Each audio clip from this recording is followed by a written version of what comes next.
Hey, salut, c'est Major Mouvement, bienvenue Mélanie, bienvenue à tous dans cette vidéo. Si vous êtes sur cette vidéo, c'est que vous avez probablement tapé sur votre ordinateur maladie congénitale et vous êtes arrivé sur cette vidéo. Mélanie, tu ne le sais pas encore, vous ne le savez pas encore, cette vidéo va durer probablement 48 heures, le temps que tu nous fasses une improvisation complète sur ce thème où, soyons francs Mélanie, quand je t'ai donné le sujet, tu m'as dit mais Grégoire, il y a trop de trucs à dire et donc tu vas nous expliquer pourquoi tu vas pas nous faire une vidéo de 48 heures, ce qu'on a besoin de savoir et probablement ce que vous avez besoin de savoir. Ouais, tu as tout à fait raison. En fait, ça va être une vidéo très globale. En fait, le terme de maladie congénitale, c'est vraiment un terme qui regroupe énormément de pathologies. Congénitale, ça veut dire une maladie qui apparaît in utero. Donc ça veut dire en fait, c'est quand l'enfant il est encore dans le ventre de sa mère. Littéralement, ça veut dire né avec. C'est des maladies qui peuvent être détectées à la naissance ou plus tard dans la vie. C'est des maladies qui peuvent toucher tous les organes. Donc en fait, c'est pour ça que tu comprends que c'est extrêmement vaste. Ça peut toucher le cerveau, les os, les articulations, la peau, le tube digestif, les organes génitaux, c'est extrêmement vaste. La plupart du temps, c'est quand même difficile de déterminer la cause exacte. Il y a certaines anomalies congénitales qui peuvent être prévenues. Donc par exemple, on va voir la vaccination,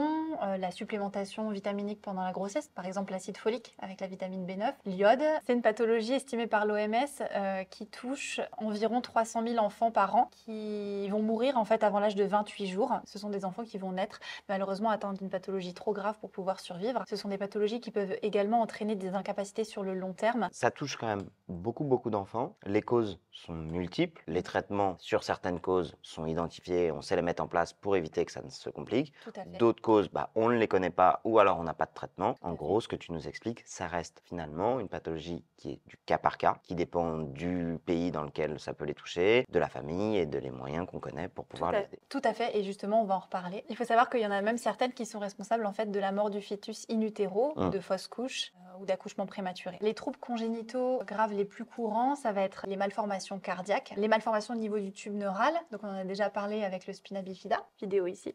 Après, il y avait aussi les... Hey, salut, c'est Mélanie, bienvenue sur ma chaîne YouTube. Moi, je suis spécialisée dans tout ce qui touche aux enfants. Aujourd'hui, ce n'est pas moi qui ai choisi ce sujet et je vais bien vous faire comprendre du début à la fin que vous me faites chier avec vos questions de merde. La vidéo où je vous engueule pendant une demi-heure est en lien juste ici. Ainsi que le syndrome de Down, la trisomie 21 qu'on connaît. Hein? Tu connais. Avec le syndrome de Down, toi-même tu sais. Les troubles congénitaux graves les plus fréquents, ça va être des malformations congénitales cardiaques, du tube neural. Qu'on peut regarder à l'écho du 4e Il y en a trimestre. certaines, ouais. 4e trimestre, 4e trimestre. Bon, visiblement, votre enfant a 18 ans, il va bien. Les troubles congénitaux graves les plus courants, ça va être les malformations congénitales cardiaques, les malformations du tube neural, par exemple aussi le syndrome de Down, la trisomie 21. Congénital, ça ne veut pas dire héréditaire. Ah. Congénital, ça veut dire juste présent à la naissance. Héréditaire, ça veut dire que c'est transmis par les parents. Donc en fait, tu peux avoir l'un sans l'autre. Mais par contre, c'est pas la peine que les parents culpabilisent. C'est pas de leur Non, faute. parce qu'en fait, il peut y avoir, on va voir, il y a plein de facteurs de risque. Il y a des éléments que tu peux prévoir, il y a des éléments de prévention, il y a vraiment des soins que tu peux faire. Et tu as d'autres maladies congénitales, tu auras beau avoir une hygiène de vie la plus saine possible, tu vas pas pouvoir les éviter. Il y a aussi la mucoviscidose, pour les poumons, le pied beau. Enfin, il y en a énormément, avec des noms très scientifiques. Je vais pas toutes te les citer. Moi, j'ai une question, docteur. Est-ce que le 1er degré, c'est une maladie congénitale? Parce que c'est vrai que je vois qu'il y a des gens, parfois, quand ils lisent, ils répondent dans les commentaires, ils sont très 1er degré. On a beau leur expliquer, ils restent 1er degré. Je sais pas quoi te répondre là. Je pense que tu l'as, cette maladie.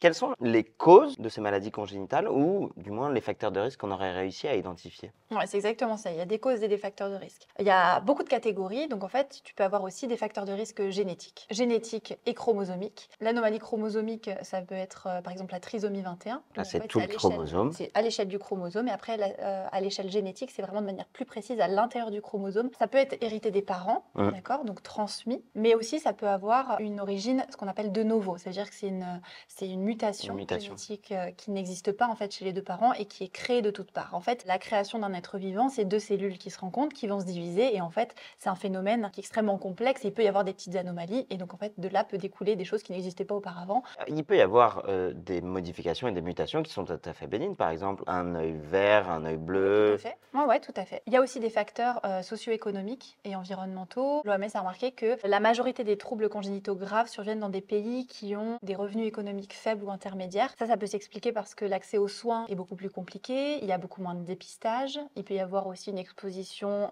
majeure à des agents qui sont nocifs, des agents chimiques, des expositions rayonnantes, des toxiques dans l'environnement. Si vous achetez des vêtements issus de l'ultra fast fashion, vous savez, cette grosse marque qui inonde Internet et qui fabrique des vêtements où vous avez une nouvelle collection toutes les 2 heures à peu près. Pour avoir un débardeur à 3,50 €, et ben il y a quelqu'un qui a mis la teinture sur le débardeur. Et ben cette personne, elle est fortement exposée à des agents chimiques. Il y a aussi l'exposition à des agents, ce qu'on appelle tératogènes. Les agents tératogènes, ça va être des agents qui, pendant la grossesse, l'exposition, vont provoquer ou être beaucoup plus à risque de provoquer des malformations congénitales. Donc pendant la grossesse, on connaît les classiques, l'alcool, le tabac. Ça peut être aussi des médicaments, des toxiques ou des drogues. Ça peut engendrer des malformations congénitales et ça va dépendre de l'âge gestationnel. À quel moment le fœtus va être exposé, pendant combien de temps, la fréquence d'exposition, la longueur d'exposition. Quand une personne a un désir de grossesse, c'est important de pouvoir consulter des professionnels de santé comme le gynéco, sage-femme ou médecin généraliste pour pouvoir justement détecter certains facteurs de risque, mettre en place des mesures de prévention et des supplémentations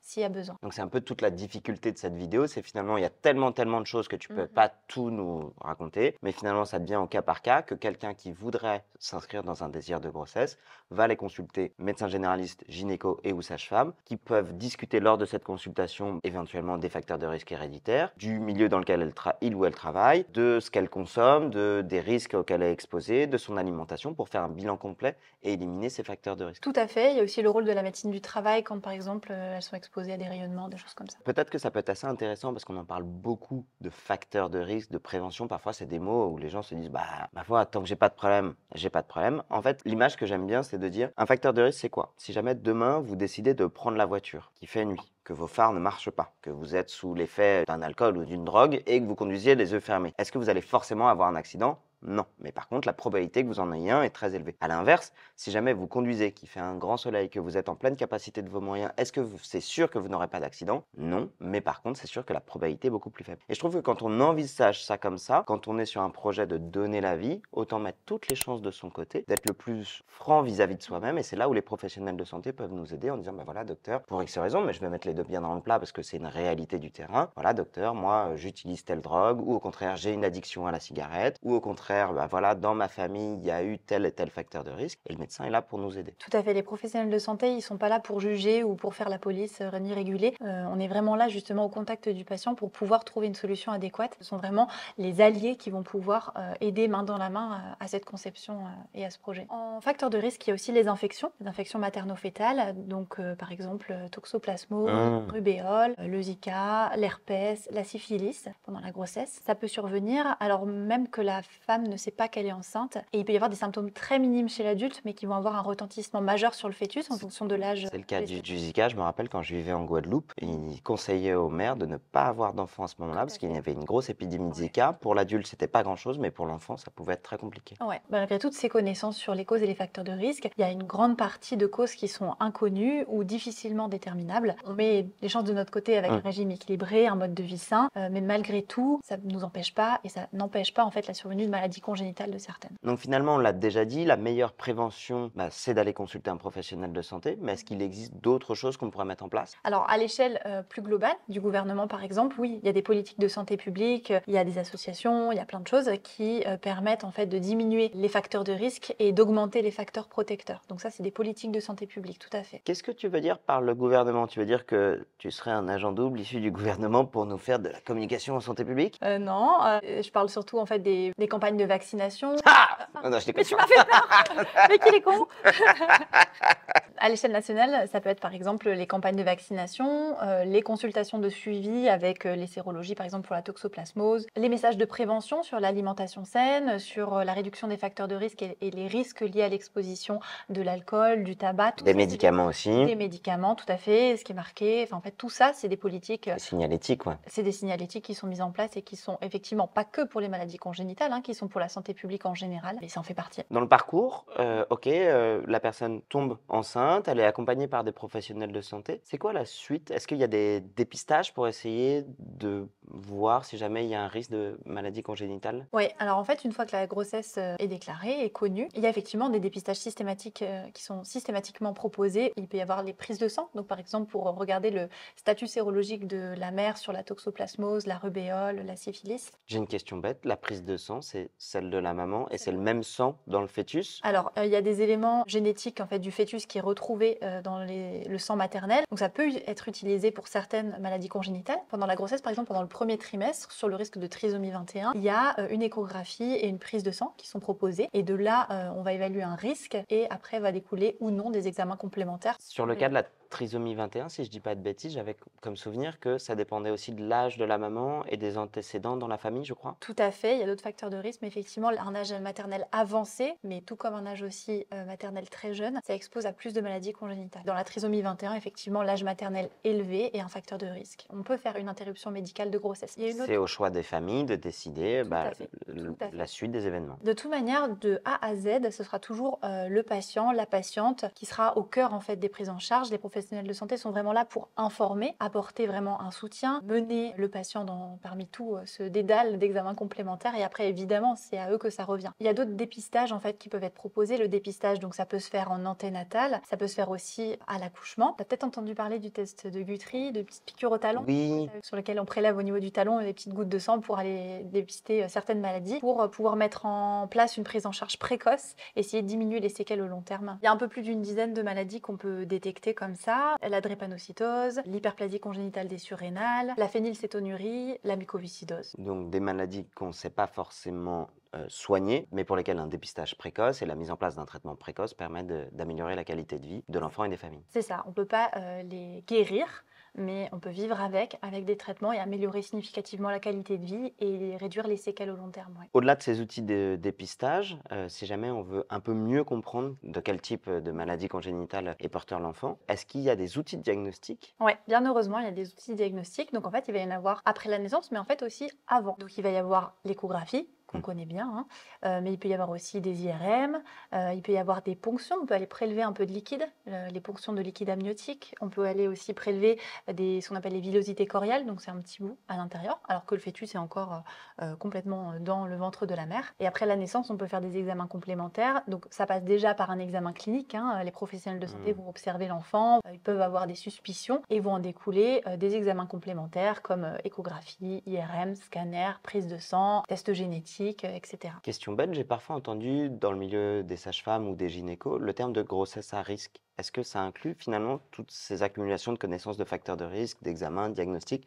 pour dire, OK, là, il faut qu'on ait un œil plus attentif sur cet enfant-là, ou c'est encore autre chose? Oui et non, parce que oui, il y a des facteurs de risque, comme par exemple une mère qui a été exposée à un agent toxique, une mère qui a eu une séroconversion pendant la grossesse. D'un autre côté, il y a aussi des grossesses qui ne sont pas à risque et dans lesquelles on va retrouver des maladies congénitales. La question, elle est super, super large parce qu'on l'a compris, ça dépend de beaucoup, beaucoup, beaucoup d'éléments. Est-ce qu'il existe des traitements pour les différentes grandes maladies congénitales? C'est un peu basique ce que je vais te dire, mais alors oui, et ça dépend de chaque maladie. Mais il va y avoir des traitements médicaux, des traitements chirurgicaux qu'on peut faire très précocement, comme les malformations cardiaques, les détections. Donc oui, il existe effectivement des traitements. Une fois de plus, rapprochez-vous des professionnels de santé qui vous suivent pour avoir le meilleur suivi possible. Tout à fait, pour rentrer dans des filières avec une équipe pluridisciplinaire qui va pouvoir travailler.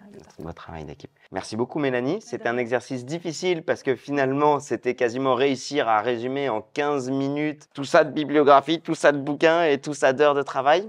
En fait, c'est surtout que c'est un terme très large. Et en fait, c'est vraiment une introduction à beaucoup de pathologies. Donc, c'est une petite introduction. Mais finalement, ce qu'il faut retenir de ça, c'est si vous êtes dans un projet d'avoir des enfants, rapprochez-vous de vos professionnels de santé pour avoir une réponse au cas par cas. Mettez-nous un énorme pouce bleu pour Mélanie, évidemment. Et n'hésitez pas à partager cette vidéo autour de vous si vous avez des proches qui sont dans un parcours d'avoir des enfants ou qui sont déjà enceintes. Si jamais vous voulez qu'on fasse d'autres vidéos sur des maladies congénitales plus spécifiques, mettez-les en commentaire et on traitera évidemment ces vidéos à l'avenir. À très bientôt, salut!